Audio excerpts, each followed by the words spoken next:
My name is Kay. I'm a compulsive overeater. Hi, Kay. And on Wednesday, I celebrated 31 years of back-to-back Grey Sheet abstinence. I weigh and measure 3 meals a day off the Grey Sheet. I write them down. I call them into my sponsor every day. I don't eat in between no matter what. And through God's grace, I've been able to do that since May the 30th, 1981. And I didn't write out anything for this talk. I figured I'm just going to make it simple this year. I have a few pictures. Those of you who have been around have already seen, but I'll just pass them around. And I have just completed my second day of full-time child care for my 6-year-old granddaughter who was out of school for the first day on Thursday. And it is only because I am abstinent on the Grey Sheet that I am able to do that. When I knew that my daughter and granddaughter were coming to live with me, that was one of my main fears, was the summer and knowing that I would be caring for her when my daughter was working. I was filled with panic and fear. It was so bad that I was nauseous over the thought of day after day in the summer. I just thought, how am I going to have enough energy to do that? And God gave me a wonderful course to take from my friend Terry, who gave a lot of pointers, and one of them was to make a schedule and write it out so the child can see it. And so that's what I've done. And I'm going to exercise every morning. I put her in the child care when I go to exercise. And then we have lunch, and then we read together. And then we play school. Today we had cooking school, and she helped me prepare 2 Grey Sheet foods, and then proceeded to eat some of them for supper, which is really amazing. And then around 4 o'clock we go to the pool. And so, that's why you see me like this. And when we come home, then we water the yard in our bathing suits, and we get to water one another. So that's the day, and the 2 days have worked out well. And all my panic and fear about it is gone. And, that's the way it is about panic and fear. It's all about the future, and you don't know what's going to happen. And you're so afraid of it, and I was so afraid of it. And, even though God has come through time and time again for me, the fear and panic still comes up for these things that are new. Well, I am a compulsive overeater from the beginning of my life. I was the oldest of 5 children, and I was one of the ones who loved to eat, who ate everything that my mother fixed. I was talking to my brother on the phone. Now, this is one of the gifts from this program, I believe, is that when my sister died in April, I had been talking to her on the phone every Monday night for an hour for some years, and there was such a hole there, I missed it. I decided to call my brother. Now, I am the oldest, and he is the youngest. He weighs over 300 pounds. He has diabetic neuropathy, heart condition, all kinds of things wrong with him, and he doesn't get out of the house much. He mostly is on the computer or with the TV, and he doesn't talk on the phone. When I would call, he would usually say, yes, I'm fine, and here's my wife. You can talk to her. You know, that's the way it went, you know, all the years. But I just decided to do it. And we've talked every Monday since my sister died on April the 16th. And we've talked longer each time. And I think it's just a gift of this program that I was able to reach out like that to him. But anyway, that's the kind of family I come from, where we all ended up suffering from compulsive overeating or alcoholism, one of the two. And I went, whenever I got away from home, my mother would watch how much we ate and would try to keep us from overeating.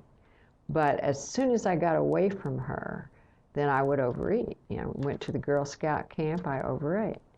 Well, I left for the convent when I was 14 years old in 1955, when this brother that I'm now forming a relationship with was 3 years old. And of course, I started overeating in the convent because I was away from my mother. And that's kind of the story of my life with food, is this up and down and up and down and up and down. When I was in the convent, I lost weight a few times. One of them, I went to a boarding school to be one of the teachers there, and I told the cook at the boarding school that I wanted to follow this certain diet and order this certain diet food. And so she did, and I lost 60 pounds that year.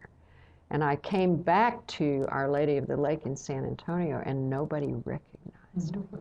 And I walked down the hall, and people would be doing this double take, you know. Nobody recognized me. Oh, it was wonderful. I just loved it. But of course, you know, I gained it back again. And I counted calories a great number of times to lose weight. And I went to Weight Watchers.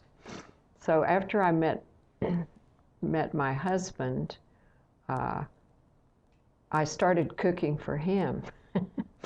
And he never overate. He didn't know how to overeat. And so he wouldn't eat enough of what I had fixed, and it would make me mad. So I'd go eat the rest of it, you know. It just didn't make any sense at all. But I did a lot of things to keep hold of my weight.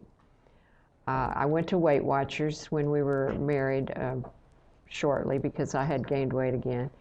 And Weight Watchers saw me through both of my pregnancies. But I realized when we went to a marriage encounter weekend that I was thinking of food all the time. And I said, you know, it's Weight Watchers' fault. That's why I'm thinking of food all the time. So I dropped out of Weight Watchers, and I gained weight so fast that people started asking me if I was having my third pregnancy, which I wasn't. So I counted calories again. I did a lot of unusual things. I read the Bible before every meal. That didn't help.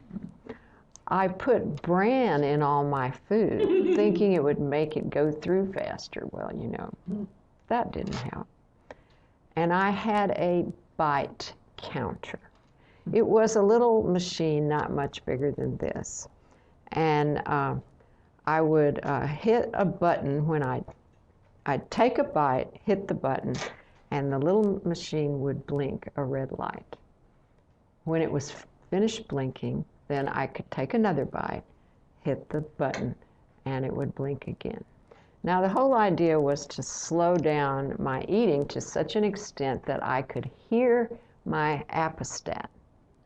So after doing this about 2 weeks or so, I thought I heard my appestat. And I said to it, "Shut up." And I got up and got another serving. It didn't help. In fact, I finally reached the point where I realized that none of it was helping. I was always mentally obsessed with food. I was a teacher, and I remember the food in the teacher's lounge calling my name. I knew somebody brought something. I knew it was there. I knew it all day long. It was in my mind. It's in there. It's in there. I'd leave the kids unattended so I could go in there and get some. And in fact, I remember going in there to get the last of it so it wouldn't be there anymore and it would quit calling me like that. The food in the house called me the same way. And I just never had any peace with food. Finally, when I was 40 years old, and I read a novel that described someone as 40, fat, and flatulent. Well, that was me. And I went over to my neighbor's house to see, to get my little girl who was playing over there. And there was this beautiful, slender woman with curly hair. And I always had to bring up the weight, you know, so nobody would bring it up about me. So I said to her, well, I'm sure you've never had any trouble with your weight. And she smiled and said, have you ever heard of Overeaters Anonymous? This was before the days of GreySheeters Anonymous. And I said, no. And she proceeded to tell me all about it. And she was my first sponsor, and my first day of abstinence was the next day, May the 30th, 1981. I was very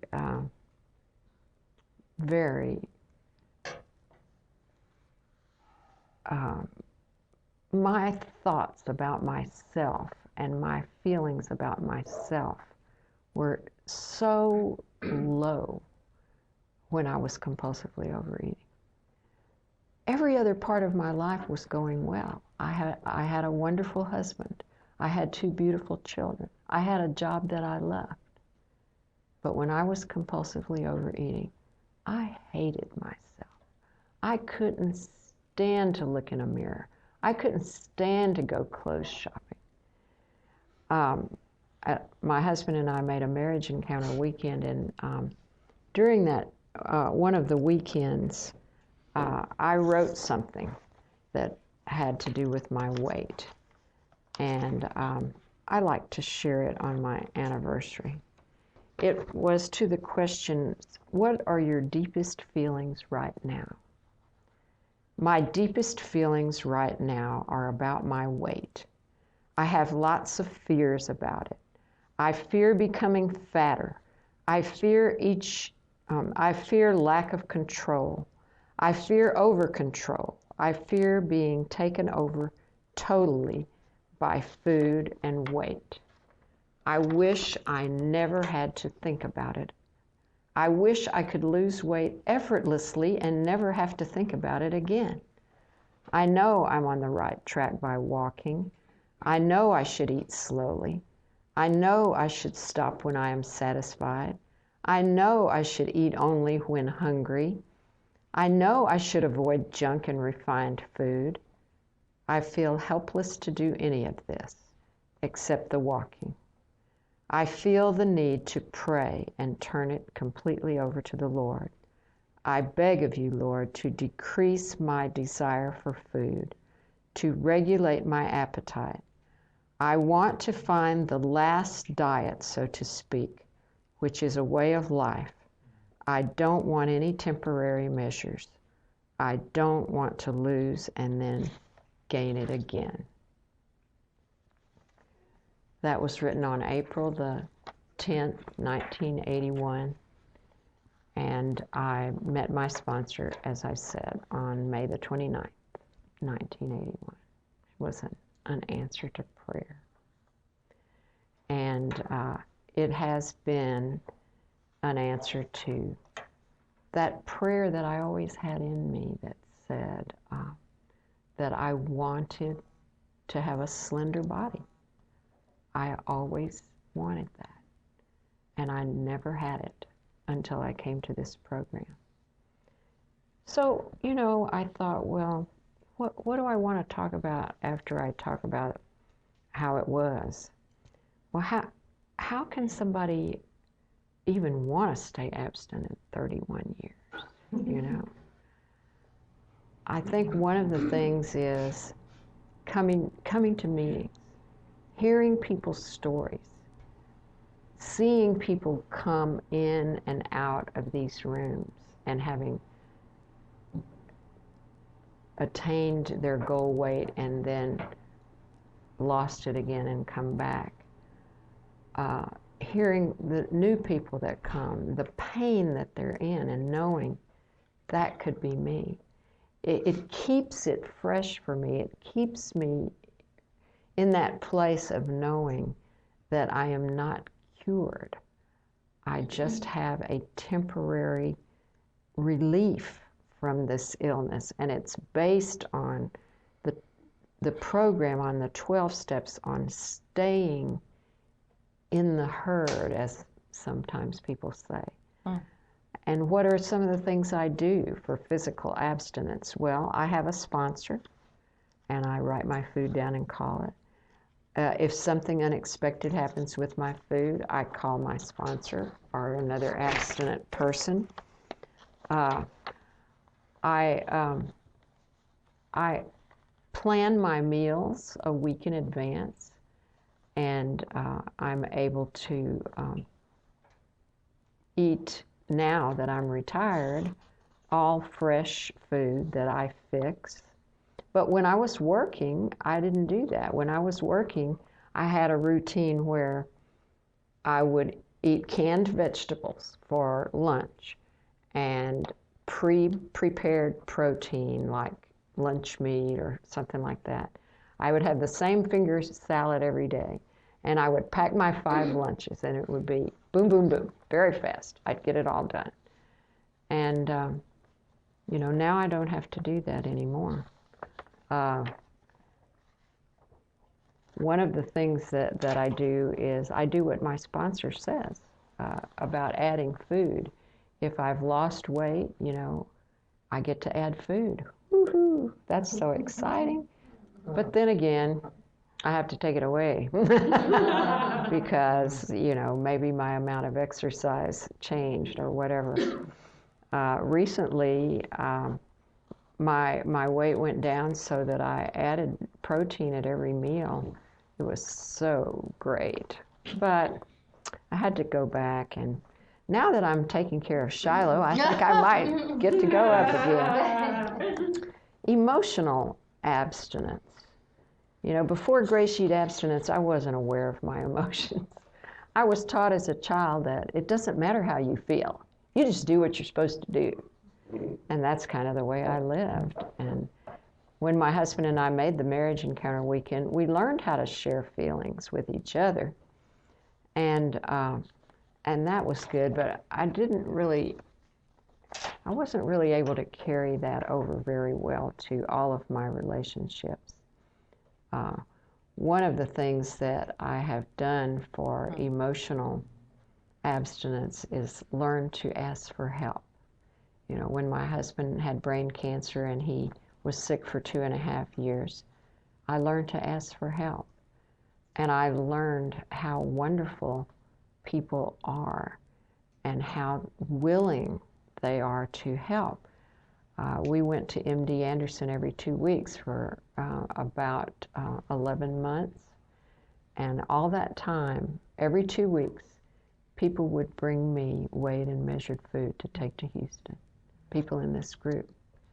I've never forgotten the way that made me feel. And spiritual abstinence.